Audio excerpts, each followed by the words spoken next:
দর্শক বন্ধুরা কেমন আছেন? আশা করছি ভালো আছেন। একটা গুরুত্বপূর্ণ এবং মজার বিষয় আপনাদের সাথে শেয়ার করতে চাই। বিষয়টি এরকম, প্রাপ্তি সংবাদ এবং আনন্দের সংবাদ। প্রাপ্তি এবং আনন্দ দুটোই আছে। আমাদের দেশে জুলাই আগস্টের শহীদরা যেমন স্বর্গ থেকে আবার পৃথিবীতে ফেরত এসছে, ঠিক সেইভাবে আমাদের অন্তর্বর্তীকালীন সরকারের সময় যিনি প্রয়াত হয়েছেন অধ্যাপক আনু মোহাম্মদ, তিনি এখন দৃশ্যমান হয়েছেন এবং অন্তর্বর্তীকালীন সরকার সম্পর্কে তিনি এখন টুকটাক কথা বলছেন। এটা আমাদের ভালো লাগার বিষয়, এটা আমাদের প্রাপ্তি। অন্তর্বর্তীকালীন সরকারের সময় যেহেতু তিনি প্রয়াত ছিলেন, কোনো কথা বলতে পারেন নাই, এখন তিনি দৃশ্যমান হয়ে অন্তর্বর্তীকালীন সরকার সম্পর্কে বলছেন। যুক্তরাষ্ট্রের সঙ্গে বাণিজ্য চুক্তি স্বাক্ষরকারী অন্তর্বর্তীকালীন সরকারের বিচার চান অধ্যাপক আনু মোহাম্মদ। বিচার চাচ্ছেন। যখন চুক্তিটি হচ্ছে তখন দেশের মানুষ কথা বলেছে, ঠিক আছে, টক শোতে কথা বলেছে, অনলাইনে কথা বলেছে, আমিও বলেছি, কিন্তু আনু মোহাম্মদ সাহেব সেসবে কোনো কথা বলেন নাই। ঠিক আছে, ও সময় তিনি প্রয়াত ছিলেন, এখন বলছেন বিচার চাই। কেন বিচার চান?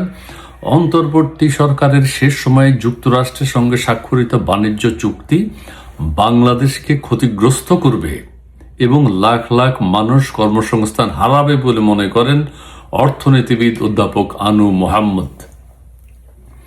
চিন্তা করেন, এতদিন পরে তিনি বলছেন যে তারা যে চুক্তিটি করেছে আমেরিকার সাথে, সেই চুক্তির কারণে লাখ লাখ লোক কর্মহীন হয়ে পড়বে।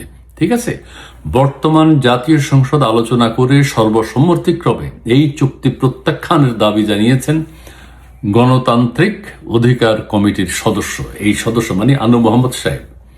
তিনি এখন দাবি করেছেন সংসদে যেন ডক্টর ইউনূস স্বাক্ষরিত সকল চুক্তি বাতিল করা হয়। আরও বলেছেন, আরও আছে, এই চুক্তি স্বাক্ষর ছাড়াও, মানে আমেরিকার সাথে যে চুক্তি করেছে নির্বাচনের 3 দিন আগে, সেটা ছাড়াও অন্তর্বর্তীকালীন সরকার দেশে আর কি কি সর্বনাশ করেছে, সর্বনাশ শব্দটা লিখেছে, সেই বিষয়ে তদন্ত করে শ্বেতপত্র প্রকাশ করা ও অপরাধীদের বিচারের দাবি তুলেছেন জাহাঙ্গীরনগর বিশ্ববিদ্যালয়ের অর্থনীতির সাবেক অধ্যাপক আনু মোহাম্মদ। কি একটা অবস্থায়! তিনি বলছেন দেশের আর কি কি সর্বনাশ করেছে। 18 মাস উনি বুঝেন নাই দেশে যে সর্বনাশ হয়ে যাচ্ছে। ওনাদের প্রিয় ডক্টর মোহাম্মদ ইউনূস সাহেব, লোহার অক্ষরে যার কথা আমরা হৃদয়ে লিখে রাখবো, ডক্টর মোহাম্মদ ইউনূস, ফরাদ মাজার, আনু মোহাম্মদ, সলিমুল্লাহ খান সাহেব, ওনারা কিছুই বুঝেন নাই। ওনারা দেখেনি, আরো যারা বুদ্ধিজীবী আছে কেউ বুঝে নাই দেশে কি হচ্ছে। এখন বলছে সর্বনাশ করে ফেলছে নাকি। তিনি বলছেন অন্তর্বর্তী সরকার অনেকগুলো সর্বনাশা কাজ করেছে, আর তাদের অনেকেই হয়তো এখন বিদেশে থাকেন। ডক্টর ইউনূস সাহেব একটা প্রবাসী সরকার করছে না বাংলাদেশে, সব বিদেশ থেকে আইনা বাংলাদেশের ভিতর প্রবাসী সরকার। তিনি বলছেন, আনু মোহাম্মদ বলছেন, এখন সবাই হয়তো বিদেশে থাকে, যেখানেই থাকুক তাদের বিচার করা বর্তমান সরকারের দায়িত্ব। বর্তমান সরকার কি বিচার করবে? বর্তমান সরকার তো তাদের বিষয়টাই কন্টিনিউ করছে। ডক্টর ইউনূস সাহেব তো এখন দেশে আছে, আনু মোহাম্মদ সাহেব গ্রামীণ ব্যাংকের যে সামনে যে শুয়ে পড়ুক, ইউনূস সাহেব যেখানে আসে তাকে খুঁজে বের করুক অথবা তার বিরুদ্ধে মামলা করুক। তিনি সেটা তো করবেন না, জনগণের উপর চাপিয়ে দিচ্ছেন, কোনো উদ্যোগ নেবেন না তিনি। তারপরও কথাটা বলছেন, ঠিক আছে। আরো বলছেন, শুক্রবার বিজ্ঞানের রাজধানী শাহবাগে জাদুঘর সামনে তিনি বলেন, জাতীয় স্বার্থ বিরোধী মার্কিন বাণিজ্য চুক্তি বাতিলের দাবিতে গণতান্ত্রিক অধিকার কমিটি আয়োজিত এই সমাবেশে তিনি সভাপ্রধান ছিলেন। সভাপ্রধান যুক্তরাষ্ট্রের সঙ্গে বাণিজ্য চুক্তি বাতিল দাবি করে সমাবেশে আনু মোহাম্মদ বলেন, তিনি আরো বলছেন, থেমে নেই, এই চুক্তি বহাল থাকলে দেশের সবাই ক্ষতিগ্রস্ত হবে। হায় হায় হায়, এই চুক্তি দেশবাসী উদ্বিগ্ন।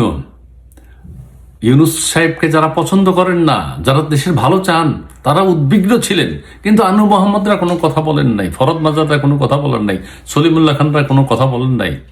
বাংলাদেশের বন্ধটন্ধ সব দিয়ে দিয়েছে। ঠিক আছে, সবচেয়ে বড় কথা, আমরা একটা চোখ, কান ও মাথা বন্ধ করা একটা জাতিতে পরিণত হব। কি খারাপ ভাবে বলছেন এখন তিনি। দেশের আসলে উদ্বিগ্ন হওয়ার কথা, উৎকণ্ঠিত হওয়ার কথা। আনু মোহাম্মদ সাহেবরা এখন বুঝছেন যে চোখ কান বন্ধ করা একটা জাতিতে আমরা পরিণত হব আমেরিকার সাথে যে চুক্তি স্বাক্ষর করেছে, যারা নিজেরা কোনো সিদ্ধান্ত নিতে পারবে না, অর্থাৎ আমরা নিজেরা কোনো সিদ্ধান্ত নিতে পারবো না, আমেরিকা যা বলবে বা আমেরিকার হুকুম মেনে কাজ করতে হবে, তারা যদি না বলে আমরা না। এই রকম একটা ভয়ঙ্কর অবস্থায় যেতে না চাইলে সমাজের সব পর্যায়ে থেকে এই চুক্তির বিরুদ্ধে প্রতিরোধ আসতে হবে। এখন এই কথাগুলো বলছেন, দেশের মানুষ তো অনেক আগে সব বলে ফেলেছে যে ইউনুস দেশ থেকে ধ্বংস করে দিচ্ছে। উনি কোনোভাবেই দেশের মঙ্গল চান না। উনি আমেরিকার সিটিজেন, আমেরিকার নাগরিক। আমেরিকার নাগরিক হিসাবে বাংলাদেশটা আমেরিকার কাছে বিক্রি করে দিয়েছে, আরো অনেক কিছু বিক্রি করেছে। এই চুক্তি নিয়ে বর্তমানে বিএনপি সরকার কি ভূমিকা পালন করছে? বিএনপি কি পালন করবে? বিএনপি তো তাদের কন্টিনিউশন, তারা তো ইউনুস সাহেবের সেই চুক্তি। এবং আপনারা জানেন যে পররাষ্ট্রমন্ত্রী এখন যিনি আছেন খলিলুর রহমান, তিনি বলেছেন যে ওই চুক্তি স্বাক্ষরের আগে, নির্বাচনের 3 দিন আগে যেটা হয়েছে, চুক্তি স্বাক্ষরের আগে বিএনপি এবং জামাতের সাথে আলোচনা করেই মার্কিন যুক্তরাষ্ট্রে এই নন ডিসক্লোজার এগ্রিমেন্ট স্বাক্ষরিত হয়েছে। তাহলে বিএনপি কি করবে? বিএনপি তো কোনো উদ্যোগই নিবে না। ভূমিকা পালন করছে, সেই ভূমিকা জনস্বার্থের সঙ্গে কতটা সংগতিপূর্ণ তা অধিকার কমিটি পর্যালোচনা করছে বলে উল্লেখ করেন আনু মোহাম্মদ। এখন আর পর্যালোচনা করে লাভ কি? বিএনপি তো সেটা করবে না, জামাতও করবে না, এবং তারা তো এই বিষয়ে কোনো কথাই বলছে না। আমরা নাগরিক সমাজে না চিৎকার করছি, সাধারণ মানুষেরা চিৎকার করছে যে দেশ ধ্বংস করে দিয়েছে ইউনুস। 25শে এপ্রিল সেই পর্যালোচনার প্রতিবেদন প্রকাশ করা হবে বলে তিনি জানান। তারা একটা পর্যালোচনা করছে, সেটা তিনি প্রকাশ করবেন। তো তিনি প্রকাশ করে এখন আর কি হবে? তবু মানুষ বুঝবে যে এতদিন যে দেশের সাধারণ মানুষ, সাংবাদিক, বুদ্ধিজীবী যারা অনলাইনে কথা বলেছেন, তারা যে ইউনুস সরকারের বিরুদ্ধে কথা বলেছে, ইউনুস সরকার যে দেশ বিক্রি করে দিচ্ছে, সেই ব্যাপারটা এখন আনু মোহাম্মদ সাহেব উপলব্ধি করলেন। ফরদ মাজার এবং আমাদের সলিমুল্লাহ খান সাহেব চুপ, কোনো কথা বলবেন না। সংসদে অনুমোদিত না হলে বাণিজ্য চুক্তিটি কার্যকর হবে না উল্লেখ করে আনু মোহাম্মদ বলেন, সংসদে এই চুক্তি ডিজোন মানে অস্বীকার করতে হবে। তিনি এখন বলছেন সংসদে যাতে এই চুক্তিটা ডিজোন করা হয়, অস্বীকার করা হয় যে আমরা চুক্তি মানি না।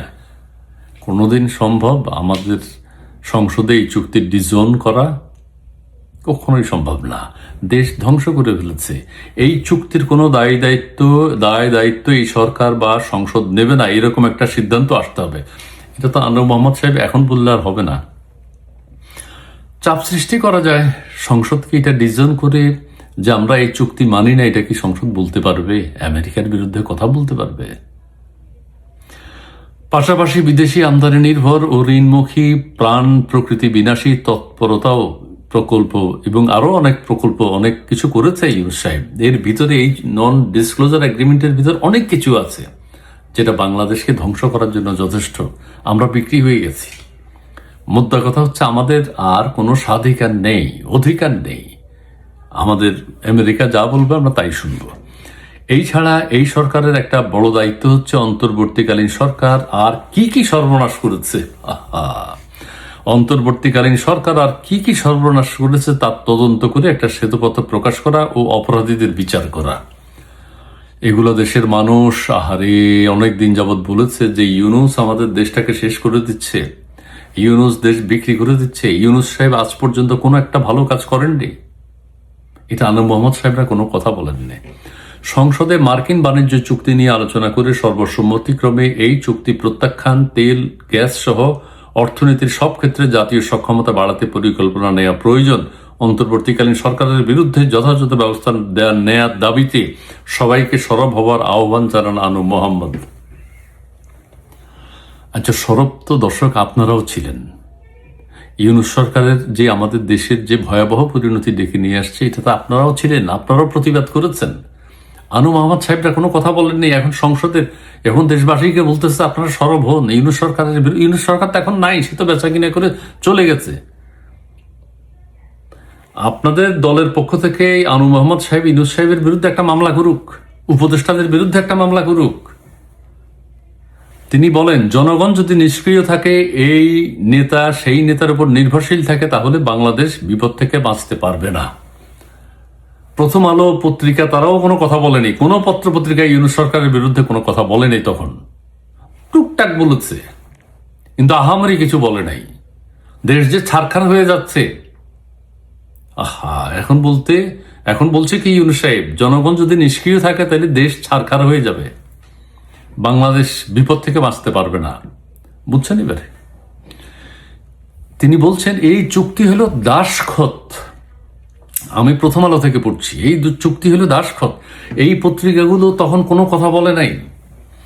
যুক্তরাষ্ট্রের সঙ্গে বাণিজ্য চুক্তিকে দাসখত লেখা আখ্যায়িত করে আনু মোহাম্মদ বলেন, সমাবেশে তিনি বলেন, যখন ব্রিটিশরা এখানে ঔপনিবেশিক শাসক ছিল তখন ভারতকে কে কি করতে পারবে সেটা ব্রিটিশ রাজ বা ভাইসরয় ঠিক করতো। হ্যাঁ, ভারতের কোনো অধিকার ছিল না তখন, আমরাও ছিলাম সেই ব্রিটিশদের অধীনে, তখন ব্রিটিশরা যা বলতো তাই।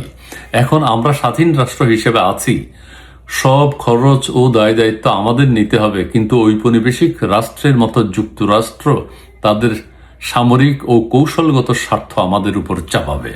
কথা তো পরিষ্কার, কথা পানির মতো পরিষ্কার।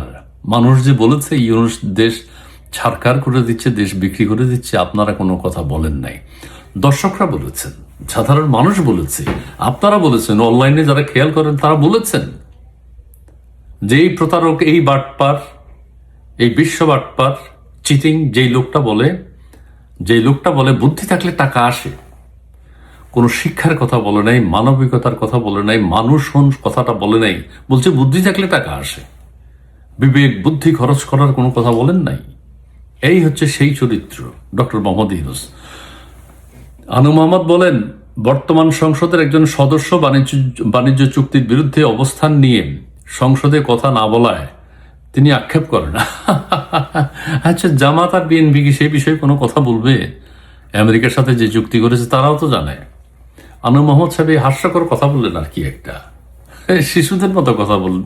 বর্তমান সংসদে এটা নিয়ে কোনো আলোচনা হচ্ছে না, কিভাবে আলোচনা হবে? তারাও তো এটার পক্ষে।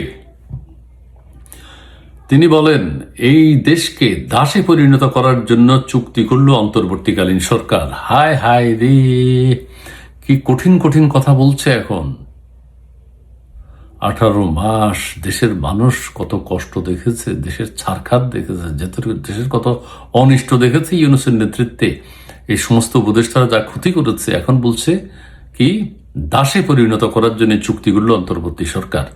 এখতিয়ারের মধ্যে না থাকলেও তারা এই চুক্তি ছাড়াও স্টার্লিংকের সঙ্গে চুক্তি করেছে। হ্যাঁ, করেছে তো, এটা তো আমরা তো সমালোচনা করেছি, দেশের মানুষ, সাধারণ মানুষ সমালোচনা করেছে। এলএনজি আমদানি চুক্তি করেছে, চট্টগ্রাম বন্দর নিয়েও চুক্তি করেছে। আপনারা কোনো কথা বলেন নাই কেন আনু মোহাম্মদ সাহেব? এখন তো আপনারও বিচার হওয়ার কথা, অন্তত কথা বলতেন। আপনি এখন গ্রামীণ ব্যাংকের সামনে যাই, ইউনূসের অফিসের সামনে, বাসার সামনে যাই শুয়ে থাকেন। অতীতে যেমন শুয়েছিলেন, আওয়ামী লীগের সময় ট্রাকের সামনে শুয়ে পড়তেন। সেই সময় ঐক্যমত্য কমিশন ও ইউনূস সাহেবের বাসভবন যমুনায় একের পর এক সভা হয়েছে, যেখানে সব নেতারা গিয়েছেন, সেখানে চা বিস্কুট খেয়েছেন, হ্যাঁ, হাসি ঠাট্টাও তর্ক বিতর্ক করেছেন, কিন্তু কেউ অন্তর্বর্তীকালীন সরকারকে বলেননি যে এসব চুক্তি আপনারা করবেন না। আচ্ছা, তারা বলে নাই, কিন্তু সচেতন মানুষরা, অন্যরা বলছে আপনারা, আনু মোহাম্মদ সাহেব আপনারা কিছু বলেন নাই। দর্শক চিন্তা করেন কি ক্ষতি করেছে। এখন আনু মোহাম্মদ সাহেব যে ক্ষতিগুলো উপস্থাপন করছেন, তিনি প্রয়াত থেকে এখন দৃশ্যমান হয়েছেন। তিনি আরো বলছেন, সে কারণে বর্তমান সরকার ও রাজনৈতিক দলগুলোকে জবাবদিহির মধ্যে আনতে হবে বলে মন্তব্য করেন আনু মোহাম্মদ। তাদেরকে কিভাবে জবাবদিহির মধ্যে আসবেন? এখন আওয়ামী লীগকে ক্ষমতায় আসতে হবে, এসবগুলো তারপর তারা জবাবদিহিতা নেবে নজর। আওয়ামী লীগ আসতে হবে। এখন যারা আছে, জামাত, বিএনপি, এনসিপি, এরা তো কোনো জবাবদিহিতার আওতায় আসবে না। কার কাছে তারা জবাবদিহি করবে? আনু মোহাম্মদ সাহেবের কাছে কি করবে? করবে না। কাজে কি দেশ ছারখার। তিনি আরো বলেন, নির্বাচিতরা জাতীয় স্বার্থের বিরুদ্ধে কাজ করলে জনগণের দায়িত্ব হচ্ছে তাদের এই ভূমিকার বিরুদ্ধে শক্তভাবে দাঁড়ানো। হ্যাঁ, আপনার নেতৃত্বে এখন আমরা দাঁড়াই, আপনি নেতৃত্ব দেন, যাতে এই ধরনের একটা দেশ ধ্বংসী, দেশ বিনাশী ও প্রজন্মের পর প্রজন্মের জন্য ভয়ঙ্কর বোঝা এই চুক্তি যেন কোনোভাবেই বাংলাদেশে না হয়। চুক্তি তো হয়ে গেছে, এখন বাতিল করবে কি? ইউনূস সাহেবকে ডাকেন, ইউনূস সাহেবকে বলা হোক যে আপনি কি করলেন দেশের। আনু মোহাম্মদ বলেন, বাংলাদেশকে স্বাধীন সার্বভৌম দেখতে চাইলে, আমরা তো আর স্বাধীন সার্বভৌম দেখতে চাই না, পারবো না। কি করে ফেলছে দেখেছেন? স্বাধীনতার বিরোধীরা আজ ক্ষমতায়, মানে বিরোধী দলও তো আছে পরিপূর্ণভাবে। বা অন্য যে কোনো দেশের আধিপত্যের বাইরে রাখতে হলে পরিষ্কারভাবে বলতে হবে আমরা Washington, Delhi, Islamabad, Beijing, Moscow কোনো আধিপত্যই মানব না। হ্যাঁ বলেন, বাংলাদেশ বাংলাদেশের জায়গায় থাকবে, বাংলাদেশকে নিজের মেরুদণ্ড নিয়ে দাঁড়াতে হবে। কিন্তু ইউনূস সাহেব তো আমাদের মেরুদণ্ড ভেঙে দিয়েছে, হাতুড়ি দিয়ে পিটিয়ে ভেঙেছে। এই লোকটা এখন চুপ। দেশে যে এখন হামে লোক মারা যাচ্ছে, শিশুরা মারা যাচ্ছে, কোনো কথা বলছে? বলে নাই। দেশের যে সংকট, নানান সংকট, কোনো কথা বলছে? বলে নাই। কোনো কথা বলবে? বলবে না। অতীতে বলেছে? বলে নাই। আরো অনেক বড় লেখা, সবকিছু যুক্তরাষ্ট্রের হাতে। আনু মোহাম্মদ বলছে সবকিছু যুক্তরাষ্ট্রের হাতে। সমাবেশে অংশ নিয়ে জাহাঙ্গীরনগর বিশ্ববিদ্যালয়ের শিক্ষক বলেন, হ্যাঁ মাহা মির্জা বলেন, যুক্তরাষ্ট্রের সঙ্গে বাণিজ্য চুক্তিতে এমন সব ধারা রয়েছে যেগুলোর মাধ্যমে বাংলাদেশের জ্বালানি খাত ও স্থানীয় শিল্প সহ সবকিছু যুক্তরাষ্ট্রের হাতে তুলে দেওয়া হয়েছে। বুঝছেন কি বিপদে আছি আমরা? এই যে রাশিয়া থেকে তেল কিনবে কিনে আমেরিকার পিছনে ঘুরতেছে, আমেরিকা রাজি হচ্ছে না, অনুমতি দিচ্ছে না। ইউনূস সাহেব কি ধ্বংস করেছে দেশের, জেনে গবেষণা হওয়া দরকার। আরো আছে কত বড় দেশের স্বার্থের সঙ্গে এত বড় গাদ্দারি কি হতে পারে, সেই প্রশ্ন করে মাহা মির্জা বলেন, এই চুক্তি পড়ে কয়েক রাত ঘুমাতে পারিনি। আরেকজন ওই রাজনৈতিক দলের আরেকজন মাহা মির্জা বলছেন যে এই চুক্তি পড়ে কয়েক রাত ঘুমাতে পারিনি। অন্তর্বর্তী সরকার বাংলাদেশকে এই দাসখতে ঢুকিয়ে দিয়ে গেছে। হায় হায় রে আনু সাহেব, আনু সাহেব আপনারা কোনো কথা বলেননি, আপনারা কোনো কথা বলেননি। ওরে বাবা, অনেক বড় লেখা, আমি পড়ে শোনাই, তারপরেও একটু শুনবেন প্লিজ। এই চুক্তি বাতিল না হলে বাংলাদেশের পরনির্ভরশীলতা থেকে বের হওয়ার কোনো উপায় থাকবে না বলে মন্তব্য করেন গণতান্ত্রিক অধিকার কমিটির সদস্য মাহা মির্জা। মালয়েশিয়ার মতো বাংলাদেশেও এই চুক্তি থেকে বেরিয়ে আসতে হবে, বের হয়ে আসবে এই আশা রাখেন তিনি। মালয়েশিয়ার এরকম চুক্তি হয়েছিল, মালয়েশিয়া বেরিয়ে এসছে, কিন্তু বাংলাদেশ বেরিয়ে আসতে পারবে কিনা। এই চুক্তি বাতিল না হলে দেশের প্রতিটি শিল্প, কৃষক ও কৃষিখাতে ভয়ানক বিপর্যয় হবে। কৃষিখাতের সমস্ত কিছু মার্কিন যুক্তরাষ্ট্র থেকে আনতে হবে। তারা আমাদেরকে যেটা খাওয়াবে আমরা সেটা খাবো। তারা যত দামে আমাদের জিনিসপত্র আমাদের কাছে বিক্রি করবে আমরা তত দামে আনতে হবে। গম আমরা পৃথিবীর অন্য কোথাও যদি 2 টাকা দরে কেজি পাই, আমেরিকা যদি 10 টাকা দরে কেজি বিক্রি করে আমরা সেটা কিনতে হইব। সংসদে আলোচনা করে এই চুক্তি বাতিল করতে হবে। হ্যাঁ, কে বলবে? যুক্তরাষ্ট্রের সঙ্গে বাণিজ্য চুক্তির কারণে ভবিষ্যতে ওষুধ দেশের মানুষের ক্রয় ক্ষমতার বাইরে চলে যাবে এবং ওষুধ শিল্প ক্ষতিগ্রস্ত হবে বলে উল্লেখ করেন জ্যেষ্ঠ চিকিৎসক ও মাওলানা আব্দুল হামিদ খান ভাসানী পরিষদের সাধারণ সম্পাদক হারুনুর রশিদ। ওষুধ শিল্প আমেরিকার হাতে চলে যাবে, আমাদের ক্রয় ক্ষমতা থাকবে না। তিনি বলেন, আমরা এই চুক্তি মানি না, এই চুক্তি বাতিল করতে হবে। হায় হায় রে, দেশের এই বামপন্থী রাজনৈতিক দলগুলো কোথায়? এখন টুকটাক কথা বলছেন, এখন সমাধান কি? গণতান্ত্রিক অধিকার কমিটির মাহতাব আরেকজন বলেন, এই বক্তব্যে বলেন যে তিনি আরো বলেন 69-এর গণ অভ্যুত্থানের অন্যতম সংগঠক দিবে, এগুলো বলে লাভ নাই। আচ্ছা ঠিক আছে। তো দর্শক মন্ডলী, আমি যেটা বলতে চাই, আমি পড়ে শুনালাম পুরো ব্যাপারটা যাতে আপনারা বুঝেন, আমিও বুঝি, আমিও পড়েছি, আমিও বুঝতে পেরেছি। এগুলো আস্তে আস্তে ক্লিয়ার হবে। দেশকে কোথায় নিয়ে গেছেন ডক্টর ইউনূস? দেশের ব্যবসা বাণিজ্য, শিল্প, বন্দর, করিডোর সমস্ত কিছু বিদেশিদের হাতে তুলে দিয়েছে। স্টারলিংক এখন কে ব্যবহার করে বলেন তো? স্টারলিংক আনাটাও একটা চক্রান্ত। স্টারলিংকের ব্যবসা দিয়েছে গ্রামীণ ফোনকে। স্টারলিংক দিয়ে আমাদের তথ্য প্রচার করার জন্য স্টারলিংক আনা হয়েছে। স্টারলিংকে দেশের কোনো মানুষ চেয়েছে? চায় নাই, কিন্তু উনি এনেছেন। আরো কি ক্ষতি করেছে আপনারা জানতে পারবেন। বের হবে ধীরে ধীরে, ধীরে ধীরে না, খুব তাড়াতাড়ি বের হবে। এখনো ইউনূস সাহেব সম্ভবত বাংলাদেশে আছেন, এসএসএফ নিরাপত্তা নিয়ে আছেন। কি বড় প্রতারক, কি বড় ভণ্ড বাংলাদেশে এখনো আছে। প্রিয় দর্শক, প্রয়াত আনু মোহাম্মদ এখন দৃশ্যমান হয়েছেন। উনি স্বর্গ থেকে আবার পৃথিবীতে ফিরে এসছেন। তারপরে এই কথাগুলো তিনি বলেছেন, তারা সমাবেশ করেছেন। প্রথম আলো থেকে আমি এখন পড়ে শোনালাম, আপনারা একটু পড়বেন বা এই বক্তব্যটা শুনবেন এবং শেয়ার করে দিবেন। অন্যদেরকে জানাবেন যে কি ধ্বংস করেছে ইউনূস সাহেব।